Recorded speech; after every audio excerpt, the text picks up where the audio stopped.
Good morning students. आज हम पढ़ेंगे इलेक्ट्रिकल इंजीनियरिंग ई 203 का नेक्स्ट चैप्टर, जिसका नाम है इंसुलेटिंग मटेरियल्स। अपन ने इससे पहले कंडक्टिंग मटेरियल्स देखे थे और उसकी कुछ प्रॉपर्टीज़ देखी थी। उसी तरह इंसुलेटिंग मटेरियल्स हैं जिन्हें हिंदी में अपन विद्युत रोधी पदार्थ भी बोलते हैं। इंसुलेटिंग मटेरियल्स जैसे नाम से पता चल रहा है, ये इंसुलेटर की तरह काम करते हैं। मतलब अगर अपन इसके थ्रू अगर अपन करंट पास करना चाहें तो वो करंट पास नहीं होगी। अगर अपन इसके अक्रॉस वोल्टेज लगाते हैं तो उसके अंदर से करंट पास नहीं होगी, और यही काम है इंसुलेटर का। इसकी डेफिनेशन भी यही कहती है कि वे पदार्थ जिनके पार्श्व में मतलब अक्रॉस में विभवांतर लगाने पर उनमें विद्युत धारा का प्रभाव नहीं होता है, वो पदार्थ विद्युत रोधी पदार्थ या इंसुलेटिंग मटेरियल कहलाते हैं। इनके एग्जाम्पल हैं जैसे सारे नॉन मेटेलिक एलिमेंट्स, पेपर, कपड़ा, पैराफिन वैक्स, प्राकृतिक रेजाइन, एस्बेस्टॉस, क्वार्ट्ज, पोर्सलिन जिनके अपने इंसुलेटर्स बनते हैं, खनिज तेल, बेकेलाइट, पॉलिस्टर, वार्निशिंग आदि। इन इंसुलेटिंग मटेरियल्स की बहुत सारी प्रॉपर्टीज़ हैं जिनका स्टडी करना ज़रूरी है इन मेटल्स को जानने के लिए। जैसे कि पहली प्रॉपर्टी इलेक्ट्रिकल प्रॉपर्टीज़, फिर है physical properties, visual properties, mechanical properties, thermal properties, chemical properties और एजिंग प्रॉपर्टीज़। इन सभी प्रॉपर्टीज़ में से अपन पहले डिस्कस करेंगे इलेक्ट्रिकल प्रॉपर्टीज़ को।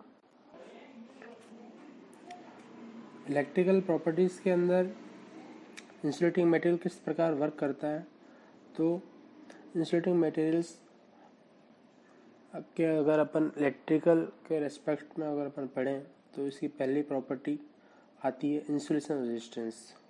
मतलब जब अपन कुछ करंट उसमें से पास करना चाहते हैं इंसुलेटिंग मटेरियल में से, तब वो उस करंट को पास नहीं होने देता और उसको कुछ रेजिस्टेंस ऑफर करता है, जिसे अपन इंसुलेटिंग रेजिस्टेंस कहते हैं।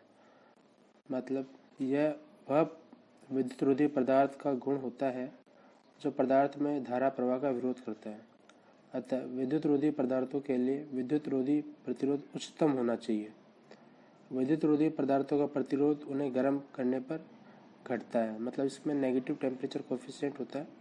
अगर अपन टेम्परेचर बढ़ाते हैं तो इसका जो रेजिस्टेंस होता है वो कम होने लगता है। जबकि यही चीज़ अपन ने कंडक्टिव मटेरियल में देखी थी, अगर अपन उनमें टेम्परेचर बढ़ाते थे तो उनका रेजिस्टेंस बढ़ता था। मगर इंसुलेटिंग मटेरियल में ऐसा है कि अगर अपन टेम्परेचर बढ़ाएंगे तो उनका रेजिस्टेंस कम होगा। तो अगर अपन इंसुलेटिंग रेजिस्टेंस निकालना चाहें तो अपन को V/I करना पड़ेगा। एक विद्युत रोधक इंसुलेटर जिसे V वोल्ट की सप्लाई दी जाए तथा उसमें धारा I प्रवाहित की जाए तो उस विद्युत रोधक का विद्युत रोधी प्रतिरोध निम्न होगा, R=V/I। या अपन इसको इस तरह से भी निकाल सकते हैं कि volume resistance upon surface resistance. अगर कोई अपने पास मटेरियल है और अगर अपन मतलब वो 3 डायमेंशनल मटेरियल है और अगर अपन उसके अक्रॉस वोल्टेज लगाते हैं तो उसमें करंट प्रवाहित होती है। एक करंट तो उसके सरफेस से प्रवाहित होगी, दूसरी उसके अंदर से प्रवाहित होगी, वॉल्यूम से प्रवाहित होगी। तो जो रेजिस्टेंस उसको वॉल्यूम के थ्रू मिलेगा और जो रेजिस्टेंस उसको सरफेस के थ्रू मिलेगा, उन दोनों का अगर अपन रेशियो करेंगे तो अपना इंसुलेशन रेजिस्टेंस आ जाएगा। ये इंसुलेशन रेजिस्टेंस के बाद अपनी नेक्स्ट प्रॉपर्टी आती है डाइइलेक्ट्रिक स्ट्रेंथ, मतलब पैरावैद्युत सामर्थ्य। प्रत्येक विद्युत उपकरण एक निश्चित वोल्टेज की परास के लिए डिजाइन किया जाता है। यदि ऑपरेटिंग वोल्टेज लगातार बढ़ा देते हैं तो वोल्टेज की कुछ मान पर उस मटेरियल का ब्रेकडाउन हो जाता है, जिससे ठोस विद्युत रोधी पदार्थ में विद्युत रोधी गुण हमेशा के लिए नष्ट हो जाता है। इस प्रकार पैरावैद्युत सामर्थ्य विद्युत रोधी पदार्थों को प्रयुक्त वह न्यूनतम वोल्टेज होता है जिस पर ये पदार्थ अपनी विद्युत रोधी गुण को खो देते हैं। वह एक चालक की भांति कार्य करने लगते हैं। जिस वोल्टेज पर ये विद्युत रोधी गुण खो देते हैं उसे भंजन वोल्टेज या ब्रेकडाउन वोल्टेज कहते हैं। डाइलेक्ट्रिक इलेक्ट्रिक स्ट्रेंथ निकालने का फॉर्मूला है breakdown voltage upon thickness of insulating material, V/T। जैसा कि अपन टेबल में देख सकते हैं, ये बहुत सारे इंसुलेटिंग मटेरियल्स हैं जिनकी डाइलेक्ट्रिक्स दी गई है, जिससे अपन आइडिया लगा सकते हैं कि कौन सा मटेरियल बेस्ट इंसुलेटिंग मटेरियल की तरह काम करेगा। यह डाइलेक्ट्रिक स्ट्रेंथ भी टेम्परेचर बढ़ने पर घटती है, और अगर मौसम में ह्यूमिडिटी है तो भी डाइलेक्ट्रिक स्ट्रेंथ घट जाएगी।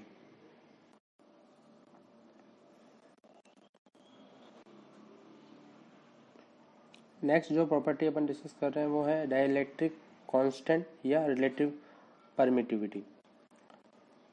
प्रत्येक विद्युत रोधी पदार्थ आवेश मतलब चार्ज संग्रह करने का गुण रखता है। जब उससे अक्रॉस कोई वोल्टेज दिया जाता है तो यह चार्ज प्रयुक्त वोल्टेज के समानुपाती होता है। मतलब अगर अपन किसी दो प्लेट को किसी डिस्टेंस के बीच में रख के उनके दोनों तरफ अपन वोल्टेज अप्लाई करें तो उसके बीच में चार्ज एक्युमुलेट हो जाएगा, वो एक कैपेसिटर की तरह वर्क करने लगेगा।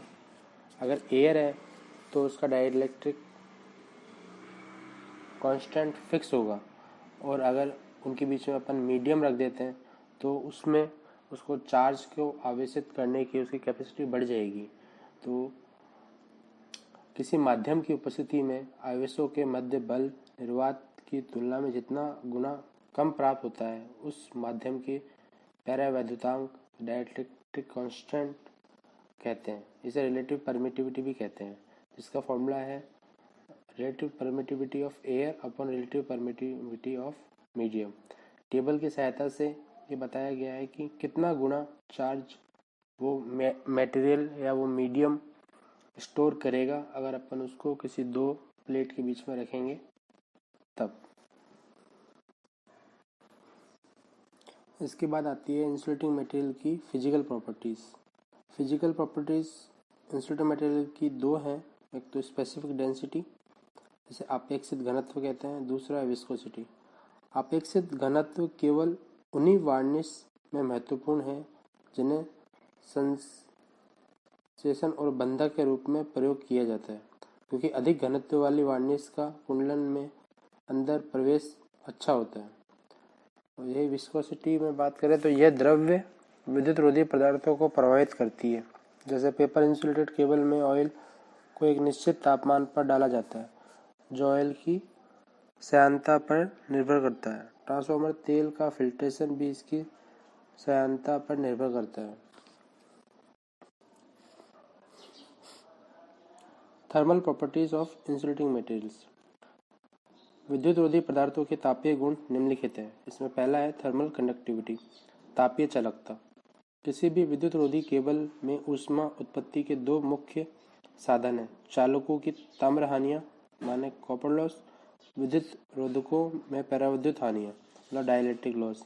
इन हानियों के कारण जो ऊष्मा उत्पन्न होती है वह वायुमंडल में स्थानांतरित हो जानी चाहिए, अन्यथा विद्युत रोधन की क्षति हो सकती है।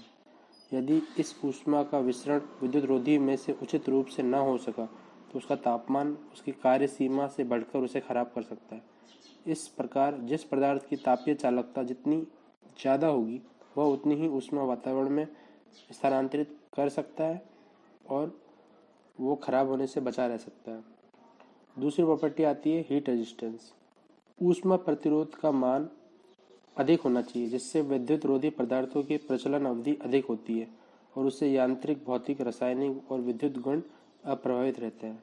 मतलब वो वर्क करते समय जल्दी से गर्म नहीं होना चाहिए, हीट के प्रति उसका रेजिस्टेंस होना चाहिए इंसुलेटिंग मटेरियल का।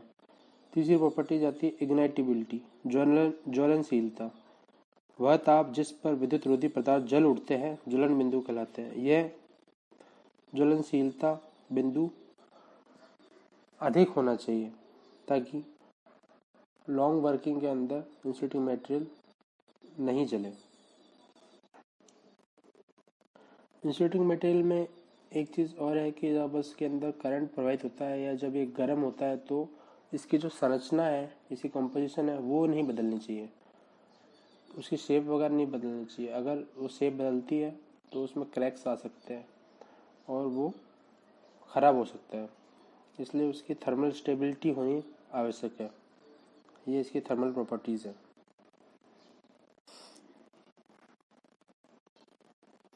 Chemical properties. विद्युत रोधी पदार्थों की रासायनिक विशेषताएं निम्न है। इसमें पहला है केमिकल रेजिस्टेंस, रासायनिक प्रतिरोध।